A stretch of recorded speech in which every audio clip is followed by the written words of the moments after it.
Kumalma ang isa sa mga apo ni dating Senador Ninoy Aquino matapos mabanggit ni Vice President Sara Duterte ang dating senador sa mga pahayag niya laban kay Pangulong Bongbong Marcos.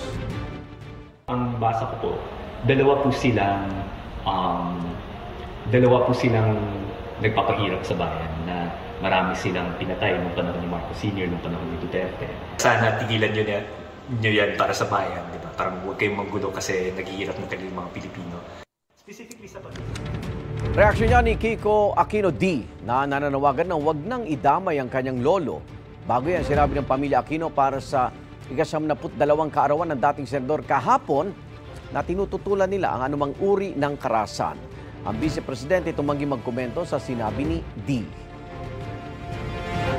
Huwag na tayong mag-comment sa mga apo. Oo. Kasi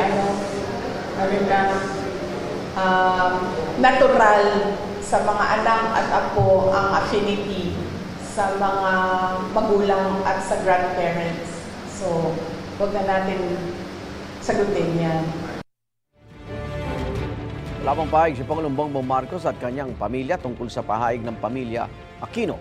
Dati na itinanggi ng Pangulo na ang pamilya niya ang nagpapatay kay Ninoy. Sa investigasyon ng Agrava Fact-Finding Board noon, lumabas na military conspiracy ang nangyari.